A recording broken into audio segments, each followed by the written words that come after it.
Puji Tuhan, selamat malam teman-teman dimanapun Anda berada, di dalam kasih dari Tuhan Yesus Kristus, di dalam sukacita yang berlimpah-limpah, kami kembali hadir pada malam hari ini untuk menyapa, berbagi kepada semua yang sudah hadir di dalam link ini.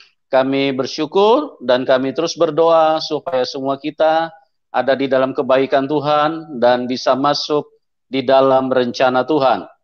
Dan kita bersyukur bahwa Tuhan di dalam Roh Kudus-Nya hari-hari belakangan ini bekerja dengan begitu luar biasa, menjamah dan mengubahkan banyak orang dari hidup yang berlatar belakang dari kegelapan dipindahkan untuk menuju kepada terang, dari orang-orang yang hidup di dalam penderitaan, hidup di dalam keputusasaan, hidup di dalam sakit penyakit, hidup di dalam pergumulan, di dalam keputusasaan.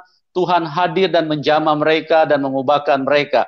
Dan channel ini adalah untuk memberi ruang bagaimana orang-orang yang telah diubahkan Tuhan, yang dijamah Tuhan, sehingga mereka boleh bisa mengalami kasih Tuhan yang luar biasa. Dan itu sebabnya mereka ingin hadir dan bersaksi dan bercerita tentang kebaikan Tuhan, dengan tujuan supaya setiap telinga yang mendengar, setiap mata yang melihat bisa mendapatkan berkat Tuhan yang luar biasa, karena Tuhan Yesus, Tuhan yang maha baik, Tuhan yang ingin berbagi, Tuhan yang ingin hadir di dalam setiap hidup manusia. Oleh sebab itu, buka hati pada malam hari ini, kita akan dengarkan kesaksian yang luar biasa, bagaimana seseorang yang berlatar belakang yang begitu banyak pergumulan, ya, dia sering ingin mengakhiri hidupnya, beberapa kali berulang-ulang, tetapi Tuhan Yesus terus menyelamatkan, Tuhan Yesus terus menjaga kekasih ini daripada kematian. Dan itulah yang membuat dia pada malam hari ini merasa begitu bersyukur dan berterima kasih kepada Tuhan. Oleh sebab itu dia ingin berbagi kepada kita, supaya berkat yang dia terima dari Tuhan itu bisa tersampaikan kepada kita, kepada banyak orang. Oke, kita sambut Mbak Fitriani Rizky. Selamat malam Mbak Fitri. Selamat malam Pak Pendeta. Shalom. Iya, bagaimana kabarnya? Puji Tuhan luar biasa. Baik. Selalu dalam lindungan Tuhan. Oh, haleluya. Iya. Ya. Oke, puji Tuhan ya. Nah, pada malam hari ini kami tim channel Yusuf Manubulu menyampaikan terima kasih kepada Anda yang sudah bersedia berkenan hadir untuk berbagi di dalam kasih dari Tuhan Yesus Kristus, supaya setiap telinga yang mendengar, setiap mata yang melihat bisa mendapatkan berkat yang luar biasa. Bagaimana Tuhan Yesus telah menyelamatkan Mbak Fitri dari berbagai serangan maut yang pada waktu itu ingin sekali untuk supaya Mbak Fitri segera berakhir dari kehidupan ini. Nah, bagaimana kisah selengkapnya, Mbak Fitri bisa ceritakan kepada kita semua dari latar belakang Mbak Fitri dan kemudian bagaimana kejadian-kejadian yang telah terjadi di dalam kehidupan Mbak Fitri. Oke? Dan pada malam hari ini mungkin kesaksiannya diawali dengan sebuah lagu. Oke, Mbak Fitri, ruang dan waktu kami serahkan kepada Anda. Silakan Mbak Fitri. Oke.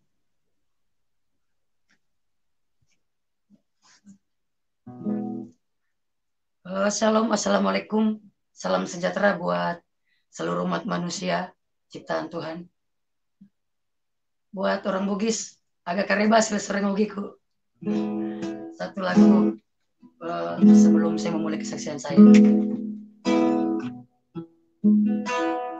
Karena begitu besar kasih Allah akan dunia ini, hingga Ia telah mengaruniakan anaknya yang tunggal, Yesus Sang Juru Selamat dunia, Sang penebus dosa manusia. Bagi yang percaya padanya, tak akan binasa. Bertobatlah, bertobatlah, agar engkau diselamatkan. Percayalah, percayalah pada Yesus, Sang Juru Selamat. Oke, terima kasih. Sekian lagu lagu tadi itu sebagai ucapan syukur karena begitu besar kasih Yesus dalam hidup saya.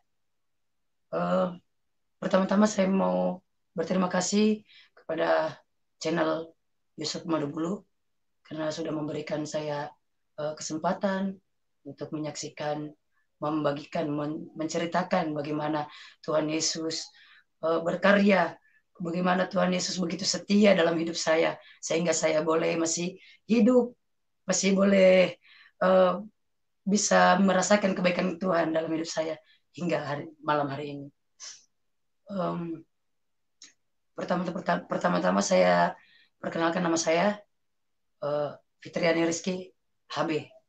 Itu nama saya lahir yang diberikan oleh Eta dan mami saya.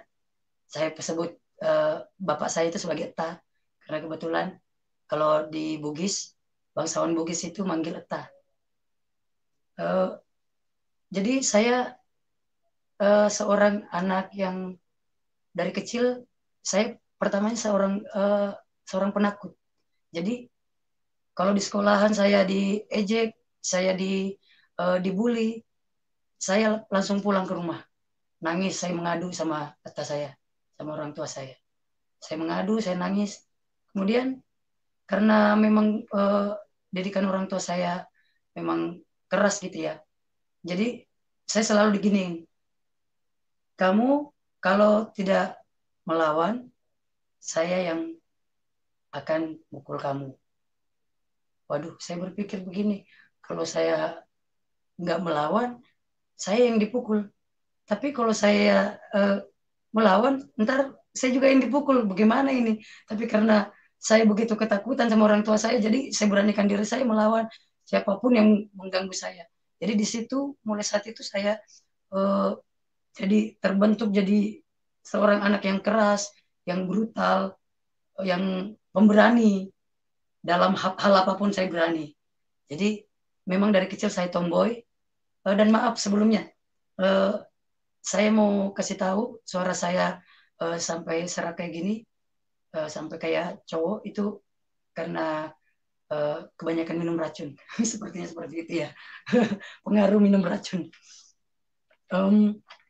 Dan saya dari kecil itu sangat benci sama orang namanya orang Kristen. Pokoknya bagi saya orang Kristen itu orang kafir dan orang Kristen itu musuh saya. Jadi waktu SD saya punya teman sekolah, namanya saya nggak usah sebutkan namanya. Teman saya cewek, dia seorang Kristen. Pokoknya saya yang pimpin teman-teman saya yang lain buat bully dia. Sampai akhirnya dia trauma, dia nggak mau masuk sekolah lagi gara-gara saya. Dan begitu seterusnya sampai saya SMP, saya SMP-nya di SMP Muhammadiyah Parepare.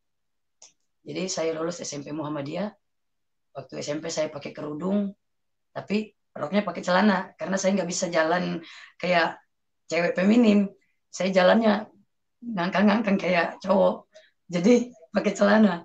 Saya nggak nyaman kalau pakai rok karena memang dari kecil saya tomboy. Dan waktu SMP cita-cita saya pengen jadi polwan. Jadi sebisa mungkin saya ikutin semua kegiatan-kegiatan yang seperti olahraga, karate. Nah, itu semua saya ikutin. Jadi semakinlah terbentuk saya kayak tomboy gitu ya. Jadi udah semakin semakin kuat juga pegangan saya untuk jadi bandel di luaran sana. Jadi saya sempat jalani pekerjaan yang ekstrim mulai dari sekolah dari SMP. Jadi saya cuma dikasih rokok sebungkus, itu saya bisa mukul kakak kelas saya pokoknya saya nggak peduli itu dia anak siapa, kakak kelas saya, di kelas, teman kelas, saya nggak peduli. Yang intinya saya dibayar, saya kerjakan gitu. Kemudian tahun 2004 saya tamat SMP.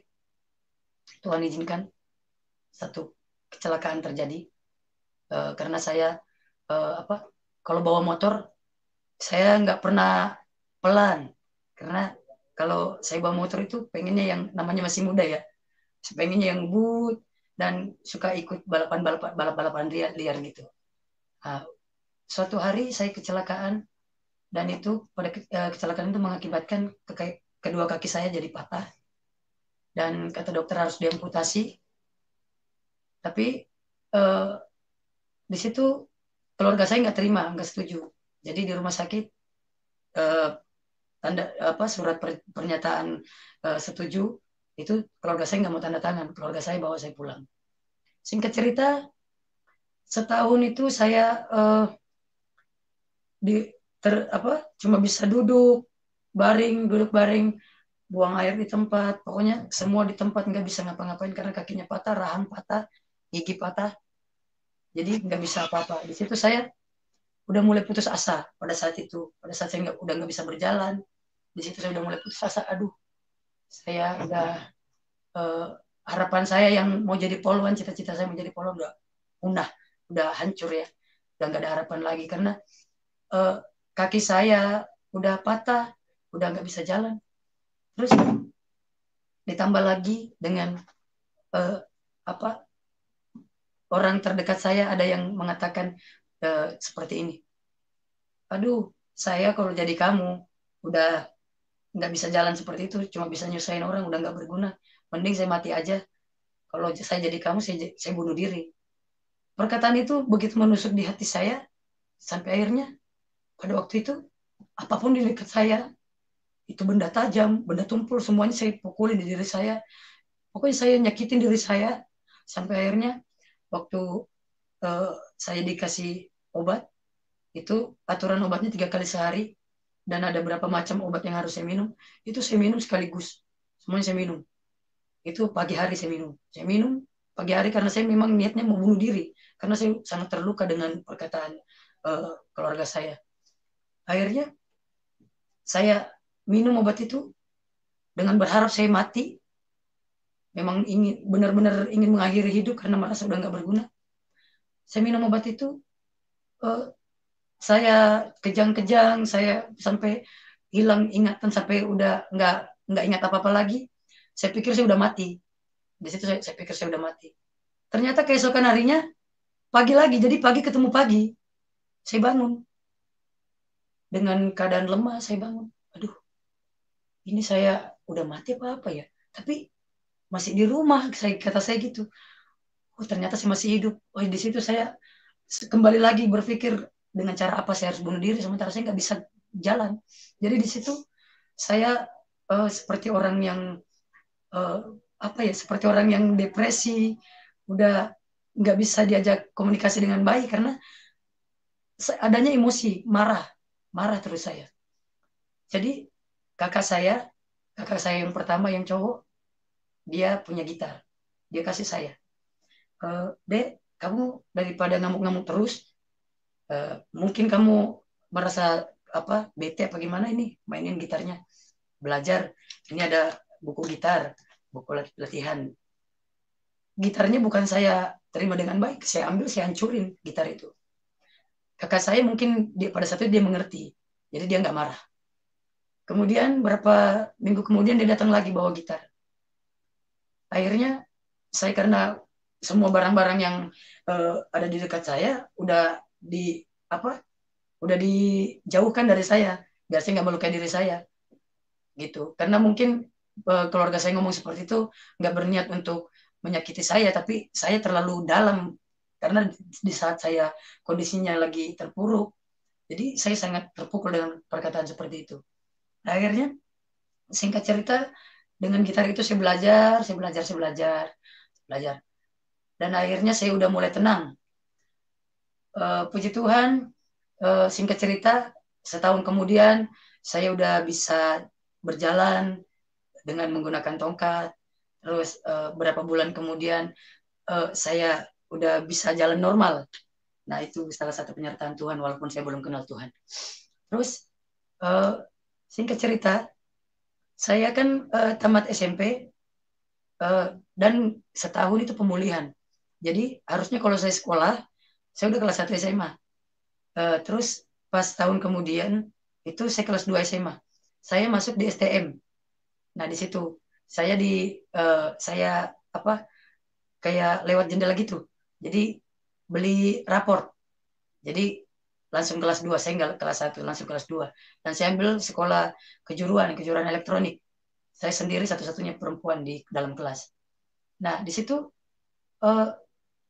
di situ saya karena saya sendiri perempuan, di situ saya merasa wah, saya udah bangga lagi sama diri saya sendiri. Di situ udah bangkit lagi percaya diri saya. Saya bangga karena sudah bisa jalan. Saya merasa walaupun bentuk kaki saya tapi saya bisa berjalan.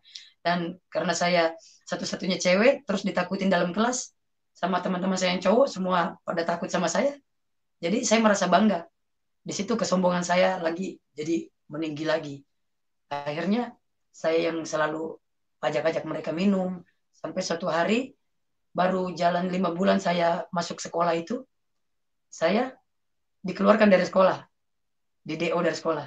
Karena saya kedapatan minum di dalam kelas sama teman saya cowok berlima. Nah, akhirnya di situ saya putus asa lagi. Aduh, saya benar-benar udah nggak berguna banget ini.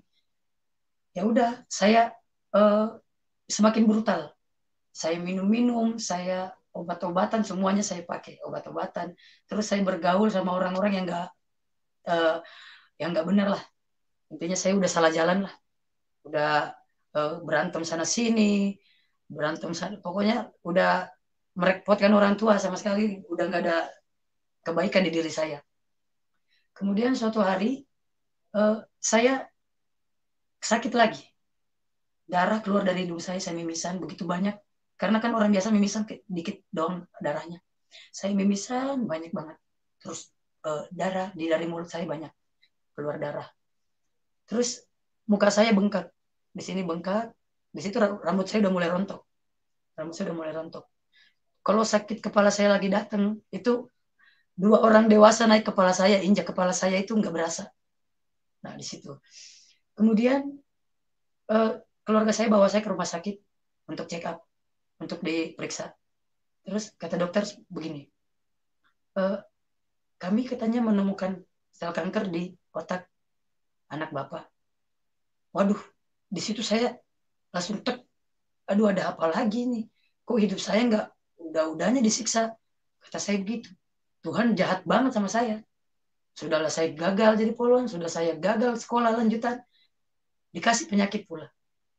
Akhirnya kata dokter, eh, kalau itu tahun 2000, kejadian itu tahun 2006, 2007. Nah, terus kata dokter kalau tahun 2011 anak ini enggak berobat secara dengan benar, ini bisa amnesia, kalau enggak amnesia dia meninggal. Di situ saya berpikir begini, waduh, saya udah ditentukan tahun 2011 meninggal. Lalu untuk apa lagi hidup saya lama-lama? Ngapain? Saya harus nunggu lama-lama lagi sampai tahun 2011. Jalanin hidup yang udah mati tahun 2011. Mending saya akhiri hidup saya. Mulai dari situ, roh bunuh diri itu terus ada di diri saya. Sepulang dari rumah sakit, keesokan harinya, saya terus memikirkan penyakit saya itu. Akhirnya saya, eh, bukannya saya menjaga kesehatan, tapi saya malah memperburuk kesehatan saya dengan saya terus minum, dengan semua mengkonsumsi barang-barang terlarang. Itu saya konsumsi semuanya. Sampai saya karena overdosis berkali-kali tapi belum mati-mati juga, selalu di selalu tertolong, overdosis lagi, tertolong lagi. Jadi saya putuskan untuk minum racun. Saya beli racun tikus, saya taburin di roti, 3 bungkus saya taburin di roti, saya makan. Bukannya mati, cuma mual-mual. Itu cuma mual-mual, cuma menyiksa diri saya. Akhirnya mami saya minta kakak saya untuk beli susu kaleng kental, diminumin ke saya. Kan zaman dulu itu susu kental bukanya pakai pisau begini, jadi tajam-tajam pinggirnya. Tapi karena panik, itu saya diminumin sampai bibir saya luka-luka berdarah-darah karena kaleng. Akhirnya tertolong lagi. Di situ tertolong, bukannya saya senang, bukan saya bahagia, bukan bersyukur. Saya malah, aduh, dengan cara apa lagi saya hidup saya. Akhirnya suatu hari saya ambil kain, panjang, saya ikat di tiang. Saya tunggu semua orang pada tidur siang dulu, biar hening, nggak ada yang dengar nanti, nggak ada yang lihat. Saya gantung di tiang, saya naik, saya udah merasa nggak akan ada yang nolongin saya. Karena rumah udah, tas saya udah uh, keluar mancing, mami saya udah tidur, saudara-saudara saya yang lain nggak ada di rumah. Dan akhirnya saya gini, ini kesempatan saya untuk mengakhiri hidup saya. Akhirnya saya gantung diri, udah begini-begini, udah karena bangku saya udah tendang, udah begini-begini saya, udah kejar, udah kejang-kejang, udah nggak bisa napas.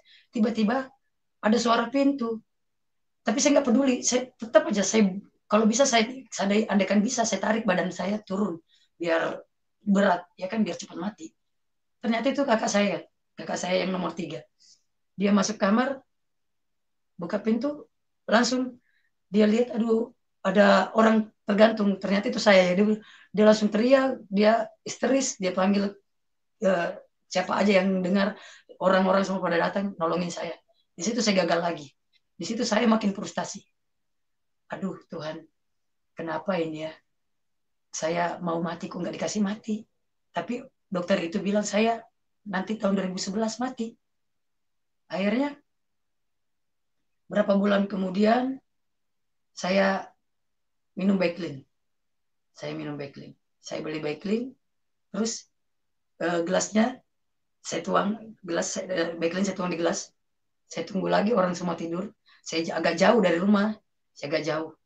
Saya ke rumah yang rumah kosong yang tetangga saya, emang di situ ada rumah yang nggak ada penghuninya. Ya udah, di situ saya minum. Ya, di situ ternyata gagal lagi. Saya minum, backlinnya cuma nyampe di sini, napas saya udah nggak ada, udah satu-satu napasnya. Tapi saya kelepar-kelepar begini, kelepar-kelepar, jadi seng, karena di rumah orang Bugis itu kan seng. Jadi bunyi-bunyi. Jadi orang-orang yang dengar itu ada suara apa pada datang lagi. Jadi saya dibawa ke puskesmas, terus di puskesmas saya ditolak. Katanya ini udah harus dibawa ke rumah sakit umum. Akhirnya saya dibawa ke UGD. Selang masuk di sini, saya sadar tapi udah nggak bisa bernapas. Saya sadar, saya tahu siapa aja yang ada di sekeliling saya. Saya pengennya jangan ditolongin. Jadi pada saat dokter suruh buka mulut, suruh mau dipasang selang, saya terus begini, biar biar telat ditolongnya. Jadi selang masuk di hidung, selang masuk di mulut, itu dicuci semua di dalam tubuh saya, racun-racun yang saya minum itu. Terus yang keluar itu darah, semuanya darah, semua darah. Terus singkat cerita, akibat kejadian itu saya sebulan nggak bisa ngomong, suara saya hilang. Makan pun nggak bisa makan nasi. Jadi ya saya makan cuma bubur. Yang itu bubur pun harus diulek biar disaring terus biar halus. Jadi saya makan pakai sedotan. Karena ini semua di dalam luka. Bibir luka, gusi semua di dalam. Pokoknya pencernaan saya ini sampai ke perut-perut luka. Singkat cerita, karena saya udah capek bunuh diri nggak mati-mati. Oh, dengan satu-satunya jalan mungkin begini. Saya mengkonsumsi lagi obat-obat terlarang yang lebih berbahaya biar saya cepat mati. Akhirnya semua jenis-jenis barang terlarang itu saya cobain sampai ini ada luka sayatan semua di sini. Tubuh saya penuh luka sayatan karena kalau saya sakau, saya iris, potong badan saya isap darahnya. Jadi di situ saya udah putus asa, udah seperti orang yang nggak punya harapan. Singkat cerita, suatu hari bertemu sama seseorang. Entah orang itu tahu dari mana saya sakit, tiba-tiba dia datang. Dia ngomong seperti ini. Dia manggil saya Kanda. Kanda, saya dengar katanya Kanda lagi sakit. Iya emang kenapa? Kan saya galak. Orangnya dulu saya nggak punya hati. Saya itu manusia yang paling nggak punya hati dulu. Saya galak sama orang. Nggak pernah punya tutur kata yang lembut. Nggak pernah. Jadi kenapa emang? Lu mau nolongin gua? Kata kasarnya seperti itu. Enggak. Kalau kalau katanya Kanda berkenan, saya mau nolongin. Tapi itu pun kalau kamu mau. Iya. Dengan apa? Bisa sembuh katanya. Tapi didoakan sama pendeta. Waduh, kata saya, pendeta, saya kan benci sama orang Kristen. Kenapa pendeta? Terus saya bilang begini, emang bisa? Kata saya gitu. Bisa. Asal nanti deh kamu ketemu aja langsung sama pendetanya. Kata dia gitu. Ya udah. Karena saya eh, udah pengen bunuh diri, nggak mati-mati, udah menyiksa diri, tapi tetap aja nggak mati. Jadi apa aja sih di pikiran saya udah nggak ada lagi, saya nggak bisa berpikir apa-apa. Udah ikut aja lah. Ayo, antar saya ke pendeta yang kamu bilang. Akhirnya singkat cerita saya ketemu sama pendeta itu. Dia bilang begini, ya ada apa saya, ada yang boleh saya bantu? Saya bilang begini, Pak, eh, katanya Bapak bisa bisa sembuhin orang sakit. Tanya, enggak, saya bukan bukan saya yang sembuhin orang sakit katanya, tapi Tuhan saya. Iya terserah siapa aja lah Pak. Kata saya begitu. Saya kan galak, jadi saya nggak peduli orang itu siapa. Ya udahlah Pak, terserah siapa aja. Saya nanya, bisa nggak? Kalau nggak bisa, saya balik. Eh, kita duduk dulu ya. Kita ini karena saya nggak apa nggak duduk dulu, langsung ngomong aja. Diajak duduk, akhirnya saya ikut aja duduk. Terus dia bilang begini, begini, kamu ceritakan kamu sakit apa? Singkat cerita saya ceritakan eh, hidup saya seperti apa. Dia bilang begini, saya eh, bisa doakan kamu, tapi yang menyembuhkan itu Tuhan saya. Iya Tuhan, nggak apa-apa, terserah siapa. Tapi asal jangan dikristenkan, kata saya begitu. Asal saya jangan dikristenkan, saya nggak mau. Saya benci sama orang Kristen. Saya lantang ngomong begitu sama dia, sama beliau. Terus dia bilang begini, iya, enggak. Kita eh, mendoakan orang itu kita nggak mengkristenkan karena agama itu tidak menyelamatkan. Ya terserah Bapak lah. Singkat cerita dia doakan saya. Cara berdoanya eh, unik. Dia begini. Dia tumpang tangan di atas saya, di atas kepala saya, dia tutup mata. Tapi saya melek aja lihat ini dia ngapain ya. Gitu. Dia berdoa. Tuhan Yesus, Tuhan yang kami sembah dalam nama Isa Al-Masih, kami bawa anak ini, kami percaya mujizatmu ada. Nyatakan kasihmu, mujizatmu pada anak ini. Cuma doa dengan sederhana seperti itu. Jadi saya begini, cuma kayak begini doang, saya juga bisa. Cuma kayak doa, doa kayak gitu, pikir saya dalam hati. Ya udah singkat cerita, saya balik. Terima kasih Pak, udah didoakan. Ya singkat cerita di sana, kok saya ada rasa rindu ingin kembali lagi, ingin kembali lagi ketemu beliau. Saya terus pikiran terngiang terus doa dia. Uh, saya harus balik lagi. Singkat cerita saya balik lagi. Begitu terus baru bulan-bulan ada sekitar 4 bulan itu saya berjumpa 3 minggu sekali, 2 minggu sekali. Pokoknya saya terus minta didoakan sama dia karena saya udah mulai ada rasa nyaman sama beliau. Akhirnya singkat cerita berapa bulan kemudian saya tuh udah ngerasa ada perubahan. Kepala saya yang biasanya kalau lagi sakit terus tiba-tiba mimisan, saya tiba-tiba nggak sadarkan diri, terus saya yang uh, bentar-bentar marah, kok jadi sekarang jadi suka lebih tenang gitu. Singkat cerita, saya cek lagi ke dokter, saya mau periksakan sakit saya. Terus di sini keajaiban Tuhan terjadi. Pada saat di rumah sakit, dokter bilang begini, wow, dia angkat kertas. Pas keluar selesai periksa dia angkat kertas begini, wow, ini saya yang salah ponis apa gimana ini? Emang kenapa dok kata saya? Ini uh, dia sampai gugup.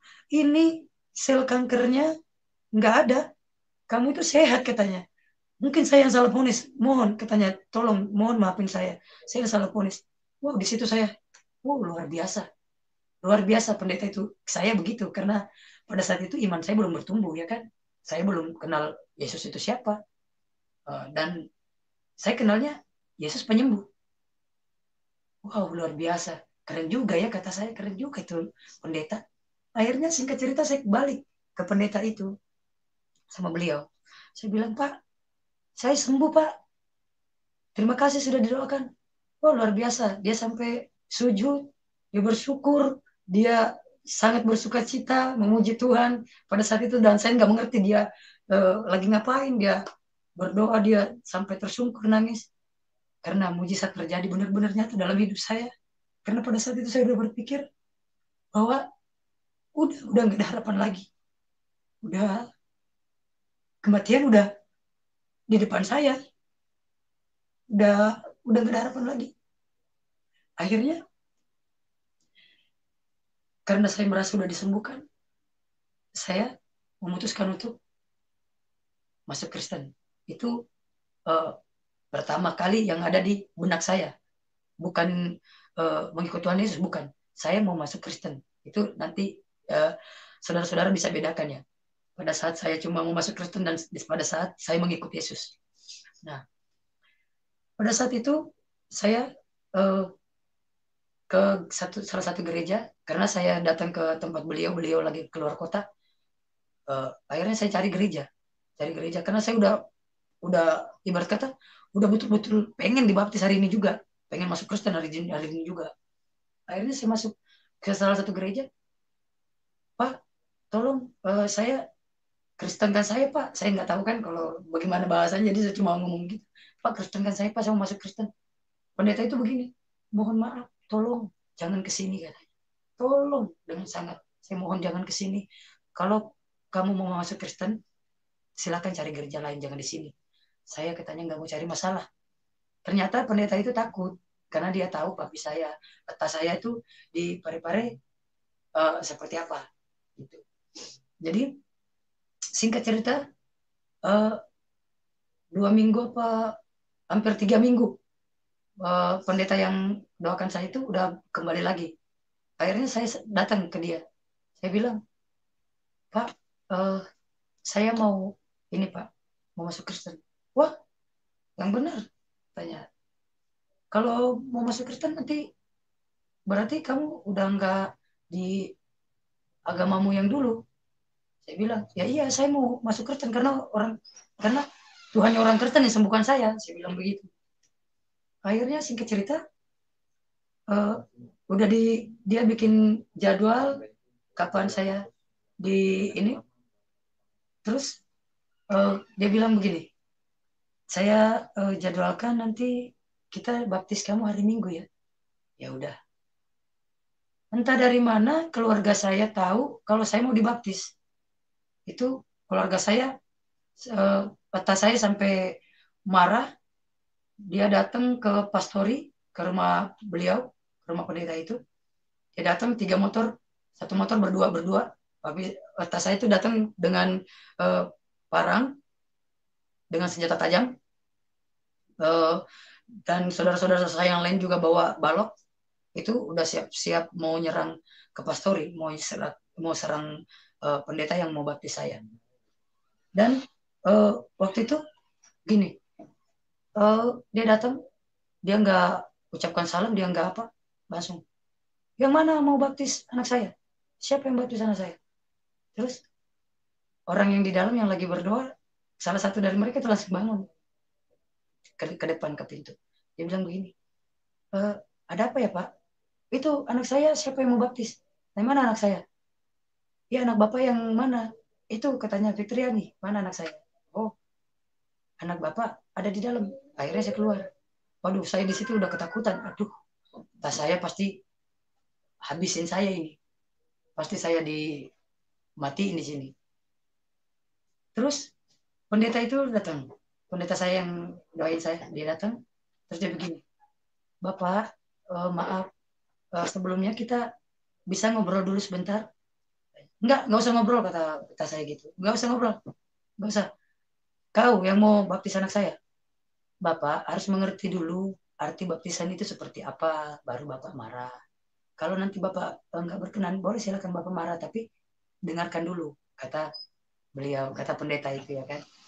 Akhirnya dia, papi saya sampai ini, takut duduk duduk di bangku di situ. Dia duduk terus gini, ya udah jelasin apa katanya itu. Dia kalau tas saya nggak bilang baptis, dia bilang baktis. Karena orang Bugis itu kayak gitu, baktis. Ya, itu anak saya dibaptis. Kenapa mau di Kristen kan? Mau dimasukin Kristen? Terus dijelaskan seperti ini. Bapak, eh, anak Bapak dibaptis itu bukan berarti masuk Kristen. Terserah anak Bapak. Nanti dia mau Islam atau Kristen terserah. Intinya baptisan itu sebagai tanda pertobatan. Eh, Hidup anak Bapak yang lama akan berubah menjadi hidup yang baru. Terus hidup anak Bapak yang lama, yang brutal, yang suka menggunakan obat-obatan terlarang, yang suka berantem itu nggak akan dilakukan lagi sama anak Bapak. Akhirnya akhirnya atas saya gini mikir, oh iya iya iya, udah baptis katanya anak itu, baptis baptis biar dia bertobat. Saya juga capek udah sama anak itu, saya udah ampun sama kelakuan anak itu. Singkat cerita, puji Tuhan saya dibaptis uh, pada tahun 2008. 2008 2009 itu saya dibaptis. Singkat cerita, karena saya udah dibaptis, jadi otomatis saya merasa diri saya udah uh, orang Kristen gitu. Ya udah, akhirnya uh, saya um, ikutin setiap ibadah, walaupun saya nggak ngerti orang itu ibadah ibadah mereka waktu itu dia sedang apa, nyanyi nyanyinya kayak apa, saya nggak ngerti, jadi saya ikut ikut aja. Orang tutup mata saya melek, jadi saya celingak celinguk aja begini.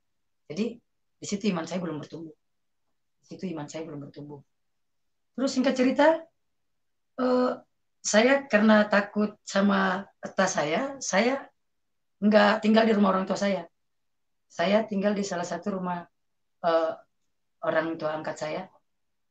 Dia udah almarhum. Dia menerima saya, dia jadikan saya anak angkat. Nah, akhirnya satu hari tas saya tahu kalau saya masuk gereja.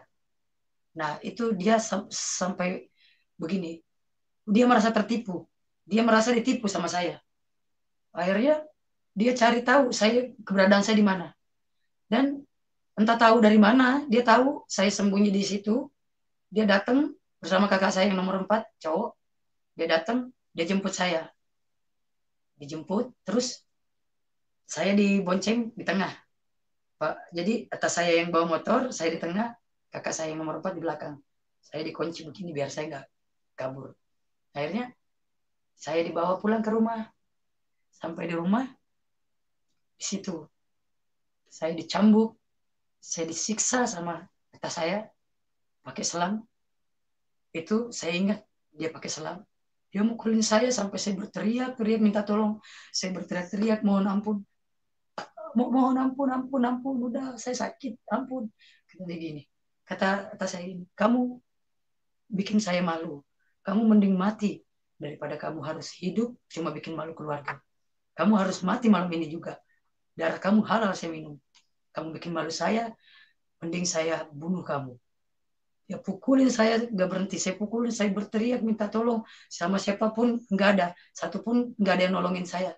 Karena mereka saudara-saudara saya itu sama mami saya semuanya marah karena saya ketahuan masuk gereja. Di situ saya begini, saya berteriak Allahu Akbar, Allahu Akbar, saya teriak-teriak Allahu Akbar, saya teriak tolong, udah, ampun, ampun, saya teriak-teriak seperti itu. Tetap saya dari atas dia dipukulin, tetap dipukulin.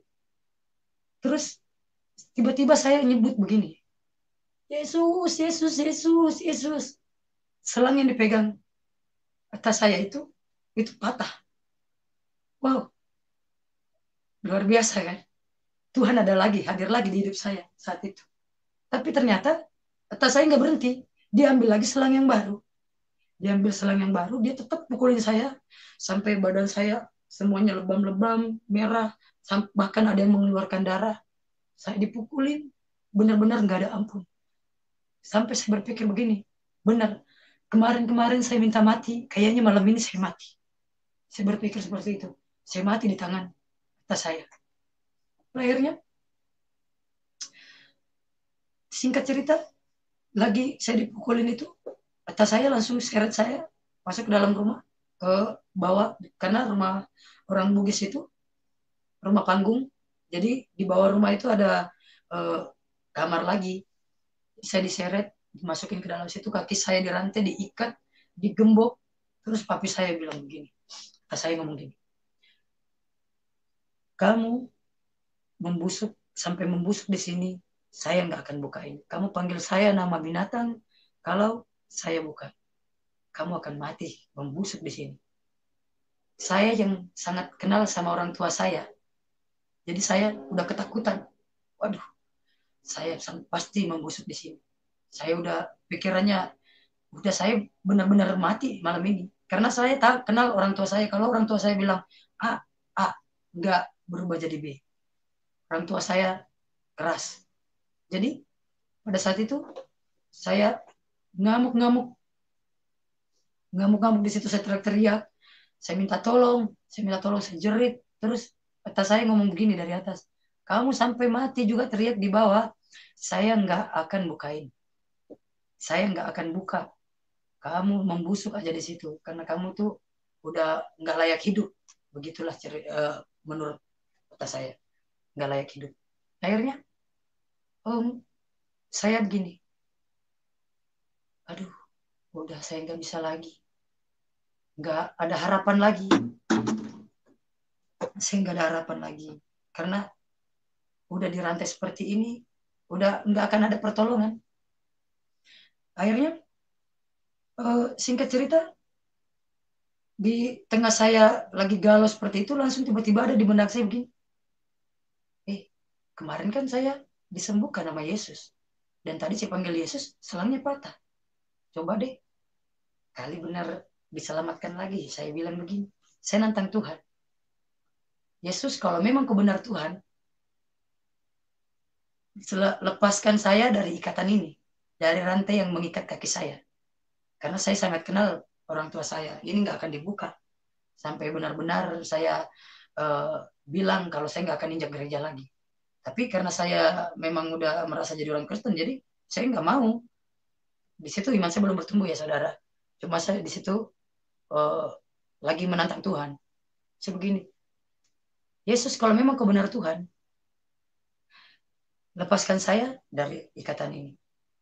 Tidak lama kemudian, singkat cerita, tidak lama kemudian jam 12 malam, atas saya turun. Saya dengar suara langkah kaki dari atas. Dia turun, dia turun dari atas rumah, turun ke tempat saya. Dia bilang begini, nah, kamu jangan ke gereja lagi ya. Ayo ikut, katanya, sama Eta naik ke atas. Dibuka gemboknya, dibawalah saya ke atas, ke rumah, di kamar. Dia bilang, tidur ya nak, istirahat, janji kamu jangan ke gereja lagi, jangan bikin malu Eta, katanya. Akhirnya di situ saya begini, wow, luar biasa, ini benar-benar saya nggak salah, ini Tuhan, ini Yesus ini benar-benar Tuhan ini. Nah di situ Yesus menyatakan dirinya kesekian kalinya dalam hidup saya. Akhirnya malam jam 1, sekitar jam setengah 2, orang di rumah udah pada tidur. Akhirnya saya pergi dari rumah, saya kabur, saya minggat, saya nggak balik-balik lagi ke rumah. Saya kabur ke Manado. Terus saya nggak betah di Manado, saya uh, pergi lagi ke Balikpapan. Pokoknya saya jadi pengembara. Nah terus kalau saudara bertanya uang dari mana, itu saya jual barang-barang terlarang. Di situ saya belum bertobat sepenuhnya karena saya belum beriman. Saya cuma merasa diri saya udah punya Tuhan, Tuhan Yesus. Dan saya mengenal Yesus itu Tuhan penyembuh dan Tuhan yang baik, gitu doang.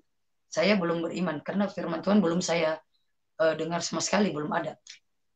Jadi pada saat itu di situ saya mulai brutal lagi dengan saya jadi pengedar, bahkan saya sempat jadi bandar. Nah, singkat cerita, di situ saya uh, terlibat satu perkelahian, keributan. Saya uh, memukul seseorang dan orang tuanya nggak terima. Itu saya dilaporkan ke kantor polisi. Itu saya setelah kembali ke Parepare ya, maaf, saya lupa jelaskan. Itu saya setelah kembali dari Timika, saya ke Parepare, terus di situ di kampung halaman saya, Parepare. Terus di situ saya berantem sama seseorang, terus orang tuanya nggak terima.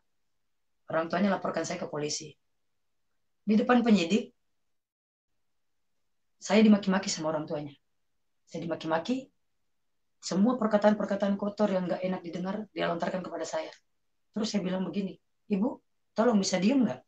Kalau Ibu nggak diem, nanti saya tampar. Saya bilang begitu. Kata ibu itu begini, ya udah, tampar aja kalau berani. Karena saya orangnya, kalau ditantang ini, dibilang lata ya, kayak orang lata. Itu saya langsung berdiri, saya gampar ibu itu, terus saya pukul sampai matanya biru lebam. Akhirnya saya bukan diinterogasi lagi sama penyidik, karena pada saat itu saya lagi diinterogasi. Itu interogasi nggak dilanjutkan, saya langsung diborgol, dimasukkan ke penjara. Singkat cerita, saya di penjara. Terus di penjara itu saya belum selesai lagi kenakalan saya. Saya eh, minta sama teman saya untuk dibawakan obat apa barang terlarang. Ya, saya selipin waktu saya di persidangan, kan di persidangan boleh dikunjungi. Nah itu pada saat sidang putusan itu saya. Jadi saya divonis 6 bulan, tapi saya dipotong tahanan. Jadi yang saya jalani 3 bulan setengah. Akhirnya singkat cerita saya barang itu saya masukkan ke dalam dalaman saya, celana dalam saya. Jadi pas kembali ke lapas itu saya merasa gini, oh aman karena di situ nggak ada pemeriksaan pas di persidangan. Ternyata di dalam lapas ada pemeriksaan. Itu yang saya nggak sadari, saya nggak nyangka kalau akan diperiksa sampai telanjangin. Itu yang periksa sipir perempuan yang memang khusus untuk periksa cewek ya. Jadi singkat cerita saya diperiksa, barang itu jatuh. Akhirnya di situ saya dihukum, saya dipukulin di penjara, saya dipisahkan sel khusus karena saya melanggar. Jadi saya dipisahkan sel khusus, di situ saya sendiri. Singkat cerita, di situ saya begini lagi, aduh, kok nggak udah penderitaan saya ya. Padahal saya udah uh, ikut Yesus, saya udah pindah agama kata saya begitu. Itu bahasa saya dulu. Saya sudah pindah agama kok saya menderita begini ya. Tantang Tuhan lagi coba. Saya begitu. Tuhan, kalau saya bebas dari penjara, saya benar-benar mau bertobat. Saya janji. Saya nggak mau menggunakan barang-barang terlarang lagi. Saya nggak mau nakal lagi. Saya mau rajin ke gereja. Di situ saya terus bilang seperti itu, tapi seolah-olah nggak ada jawaban. Dan yang bikin saya terpuruk di penjara itu karena orang tua saya nggak nengokin. Orang tua saya, saudara saya, dan sekian banyak teman-teman saya yang pernah saya uh, ibarat kata saya dia numpang di kosan saya, itu semuanya nggak ada yang nengokin saya. Cuma satu aja itu yang bawakan saya barang itu. Cuma satu orang doang itu yang nengokin saya. Di situ saya begini, iya orang tua saya udah benar-benar nggak ini, udah nggak peduli sama saya. Ditambah lagi saya udah jadi Kristen, saya di penjara. Singkat cerita, di situ saya bilang sama Tuhan, Tuhan Yesus, tolong saya. Saya berjanji, kalau saya keluar dari penjara, saya mau bertobat. Saya mau benar-benar bertobat. Tidak melakukan yang nggak baik lagi, saya mau jadi orang baik. Singkat cerita, saya sebulan jalanin sel khusus, dan akhirnya saya bebas dari penjara. Keluar dari penjara itu, bebas dari penjara, bukannya saya bertobat, malah saya semakin jadi kembali lagi menggunakan obat-obatan terlarang itu. Dan akhirnya di situ mungkin karena saya udah uh, entah saya kebanyakan, ketinggian, kekencangan apa gimana, uh, saya akhirnya bingung saya mau kemana. Saya di sini, orang tua saya udah nggak mau terima saya, dan saya suka, uh, saya dengar kabar selalu orang tua saya itu, kata saya, selalu mau bunuh saya. Pokoknya dimanapun saya berada itu selalu dikejar. Itu kata saya, selalu mau dibunuh. Ancaman dia seperti itu. Dimanapun ketemu saya pasti mau dibunuh karena saya bikin malu keluarga. Singkat cerita, tahun 2014 saya berniat buang diri ke kota orang. Akhirnya saya memutuskan ke Jakarta. Nah, di sini kehidupan baru saya dimulai. Sejak pertama kali datang ke Jakarta, karena di Jakarta saya nggak punya kerjaan, jadi saya terlantar di jalan. Saya tidur di emperan toko. Kemudian saya, karena nggak punya kerjaan, saya ikut-ikut orang ngamen. Karena saya bisa gitar tapi nggak bisa nyanyi. Jadi saya nyanyinya kemana, gitarnya kemana. Terus eh, singkat cerita, saya dipertemukan sama seseorang. Saya dipertemukan sama seseorang yang itu saya percaya itu Tuhan pilih. Karena eh, kenapa? Maaf, itu saya percaya Tuhan pilih, dan pilih untuk menuntun saya. Karena saya kan di perantauan ini, saya di Jakarta, orang yang ngamen itu kasih saya julukan Ara. Nama saya Ara. Di tongkrongan saya namanya Ara. Ara itu anak rantau. Tapi saya ganti jadi anak raja. Nah, saya dipertemukan sama seseorang yang bernama Ara juga. Singkat cerita, dia bilang, itu apa? Kamu cewek apa cowok? Saya cewek. Kok kamu suaranya kayak cowok? Nggak tahu, mungkin kebanyakan minum racun, kata saya. Dan singkat cerita, eh, dia berulang-ulang kali sering bertemu saya, dan dia punya anak satu. Dia sering datang kunjungi saya sama anaknya, bawa makan, dan akhirnya dia ngajak saya tinggal ke rumahnya.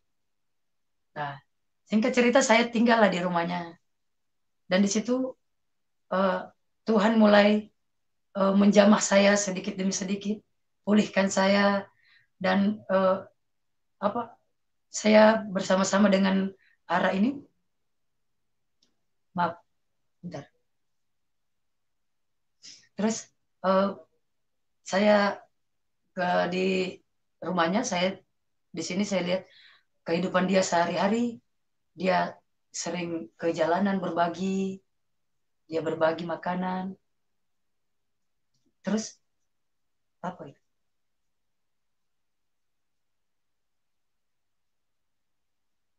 Ya, maaf, maaf, maaf. Terus saya lihat di kehidupan dia sehari-hari, dia suka berbagi. Dan saya tanya dia, ternyata dia bilang dia Kristen. Terus kami mencari, karena waktu itu pada tahun 2014 itu kami nggak ada gereja. Akhirnya kami mencari gereja, dan puji Tuhan kami bertemu satu gereja di daerah Tangerang. Nah, di situ kami bergereja. Akhirnya setiap pelajaran yang ada di gereja itu kami ikuti, mulai dari kelas SPK. SPK itu saya pengikut Kristus. Nah, di situ benar-benar saya bersungguh-sungguh belajar, saya benar-benar bersungguh-sungguh mengikut Tuhan. Saya karena terus mendapat pengajaran tentang firman Tuhan, kebenaran firman Tuhan. Nah, salah satunya eh, lagu yang tadi saya bawakan itu ciptaan saya sendiri dari pada saat saya belajar, dan firman Tuhan itu benar-benar kena di hati saya, yang eh, begitu besar kasih Allah akan dunia ini sehingga dia mengorbankan anaknya yang tunggal untuk menjadi penebus dosa manusia. Jadi di situ saya begini, oh, ternyata Tuhan Yesus itu sungguh luar biasa. Dengan saya belajar SPK itu, di situ saya dapat pelajaran bagaimana Yesus mengorbankan dirinya, menjadi dari Tuhan, menjadikan dirinya setara dengan manusia, dan dia rela berkorban mati demi dosa-dosa manusia. Di situ saya begini, oh Tuhan luar biasa.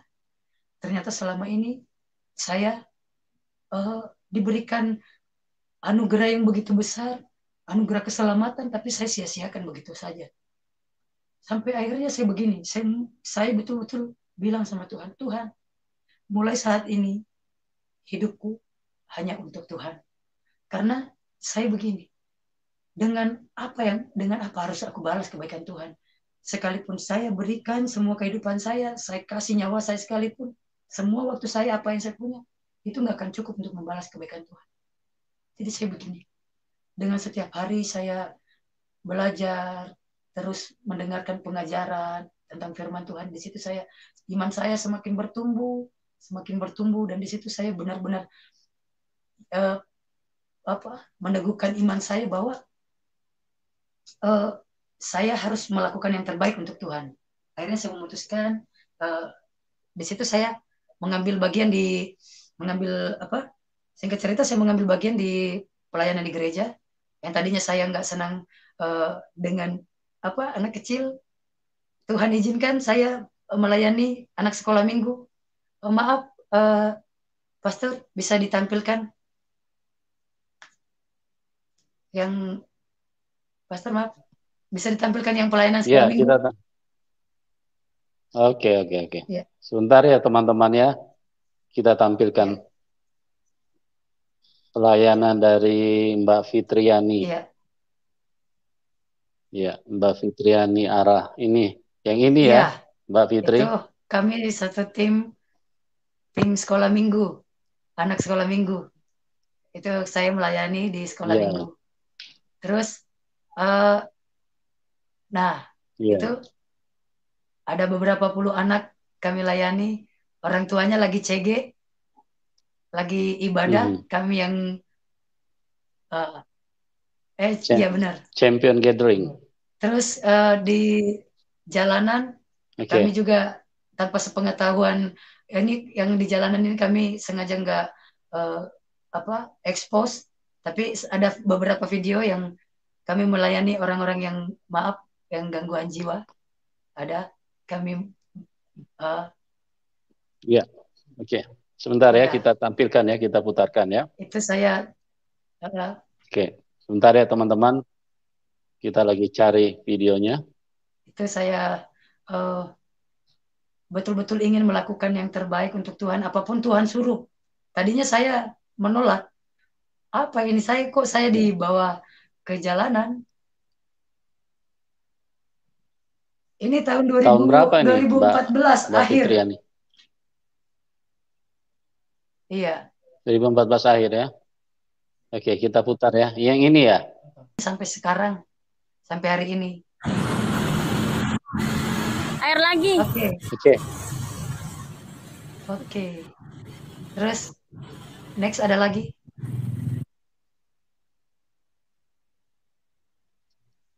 Oke, kita pindah lagi sebentar ya. Karena kami belum punya yayasan untuk mereka tempat tinggal, jadi kami melayani mereka di jalan aja. Kita rawat jalan. Itu saya pelayanannya, saya sebagai pengamen. Maaf. Itu saya jadi pengamen. Itu cita-cita saya nggak pernah jadi pengamen. Itu dalam hidup saya keputusan terpahit. Cita-cita jadi polwan. Pelayanan kami sama anak-anak yang di jalan.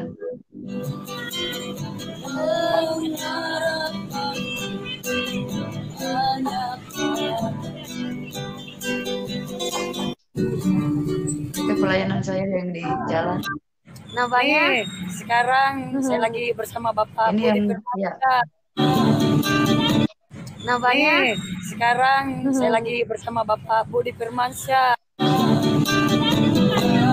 Ya, Bapak Budi itu yang kami layani di rumahnya Bu Absa ini. Namanya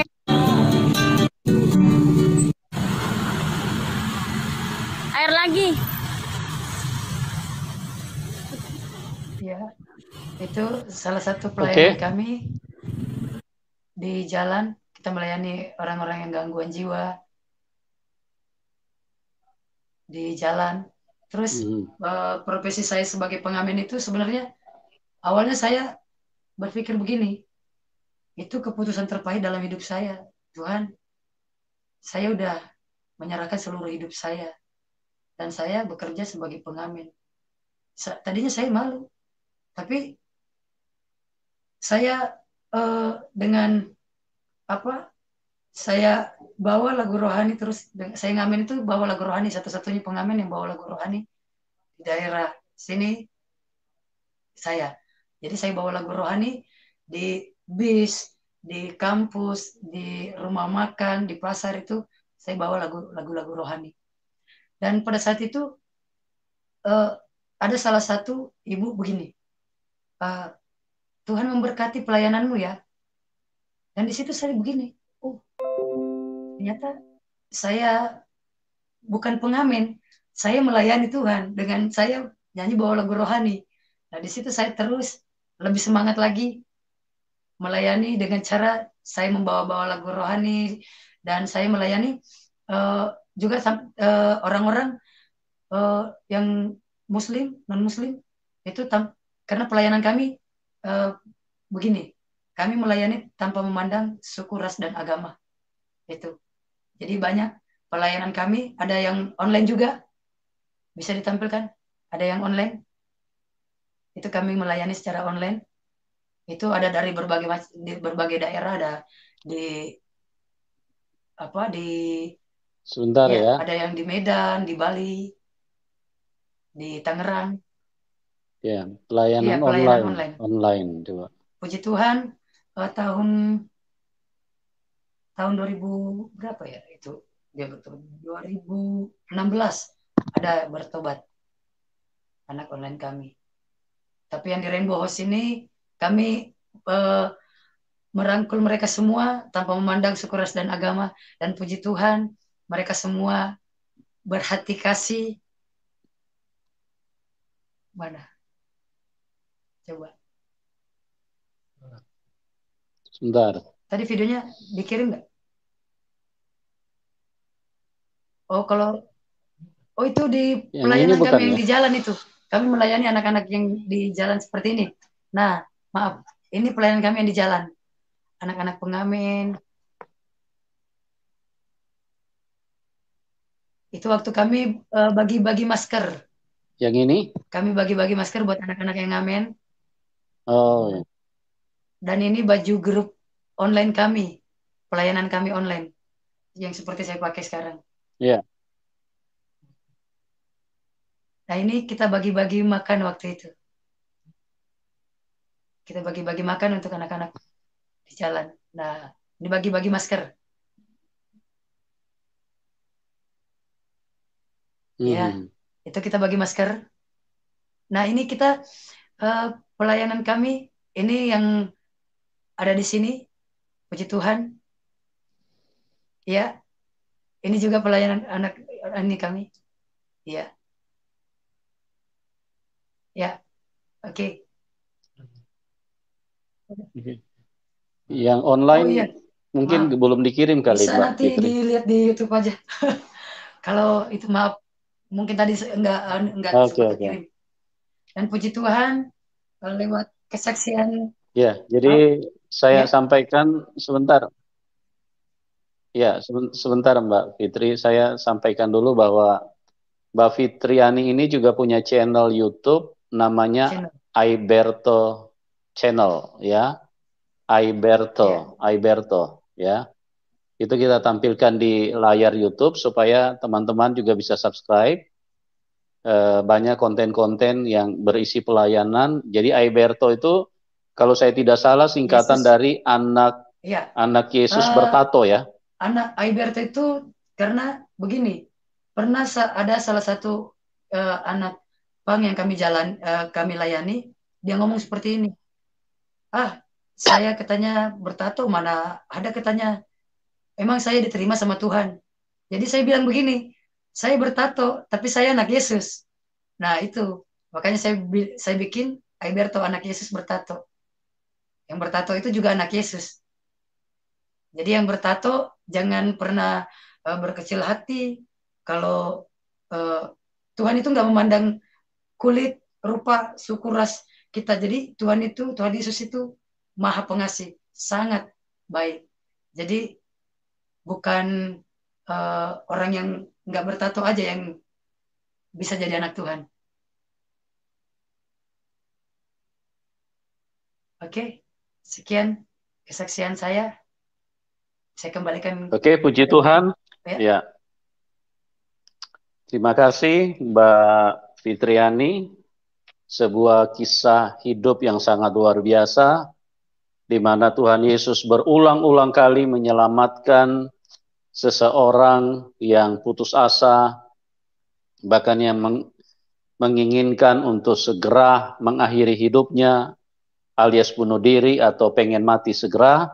Tetapi Tuhan Yesus begitu baik, berulang-ulang kali menolong, menyelamatkan, sekalipun janji yang disampaikan Mbak Fitriani adalah di awal-awalnya adalah janji palsu, mau bertobat tapi kumat lagi, mau bertobat tapi kumat lagi.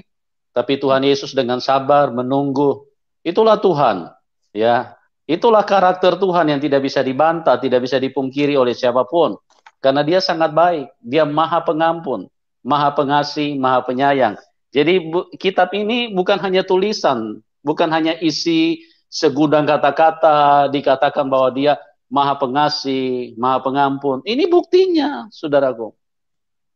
Ini firman hidup, hidup kepada manusia. Tidak bisa dibantah bahwa Yesus Kristus itu satu-satunya Tuhan. Satu-satunya Tuhan, teman. Amin. Teman-teman, satu-satunya Tuhan Yesus Kristus itu.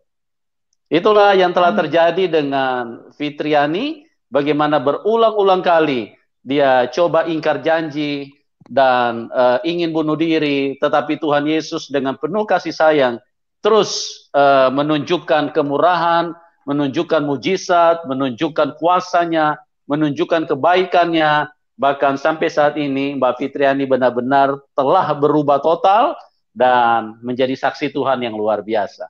Oke. Mbak Fitriani bisa pakai bahasa daerah dulu sedikit untuk sapa keluarga besar di Makassar, di Bugis. Silakan Mbak pakai bahasa daerah sedikit biar mereka ini melepas rindu kepada keluarga di sana. Silakan Mbak. Selamat malam, sore-sore ngogiku agak kareba. Melo ka berbagi degaga salamakan selewana Tuhan Yesus. Jadi aja tak lupai maka ada itu degaga selewana keselamatannya salamakan selewana Tuhan Yesus. Oke. Terima kasih. Terima kasih Mbak Fitri. Ya, teman-teman, terima kasih ya buat kebersamaannya, supaya kita di akhir-akhir ini, di hari-hari terakhir ini, kita semakin diperlengkapi dengan dengan karya-karya dari Roh Kudus, dengan melihat tayangan atau melihat pelayanan-pelayanan, isi-isi yang memberitakan tentang kuasa Tuhan Yesus, memberitakan tentang kasih Tuhan Yesus. Kita akan semakin dikuatkan, kita akan semakin dipersiapkan, kita akan semakin ready untuk menyongsong Tuhan Yesus pada saat yang kedua kali datang kembali menjemput umatnya. Ya, dan juga teman-teman yang ingin mendukung pelayanan daripada Mbak Fitriani, silakan ke nomor rekening yang kami sudah tuliskan, dicantumkan di bawah layar deskripsi. Ya, silakan teman-teman yang ingin mendukung. Tadi juga sudah disampaikan sama Pak Ado, ya saya ulangi, silakan Anda kirim ya persembahan Anda ke situ supaya Mbak Fitriani bisa semakin luar biasa melayani Tuhan. Oke, terima kasih buat semuanya dan terima kasih buat Mbak Fitriani. Doa kami buat Anda supaya setia melayani Tuhan ya. Sekali Tuhan Yesus, tetap Tuhan Yesus untuk selama-lamanya. Untuk selama-lamanya. Amin. Karena Roma 8, siapakah yang bisa memisahkan kita dari kasih Kristus? Penderitaankah, aniayakah, kelaparankah, ketelanjangankah, segala macam, tidak ada satupun yang bisa memisahkan kita dari kasih Kristus. Karena cinta dari Tuhan Yesus jauh lebih besar dari semua penderitaan yang dihadirkan dunia ini. Oke teman-teman, semuanya diberkati Tuhan Yesus, dan tetap semangat, dan salam kemenangan buat kita semua. Amin.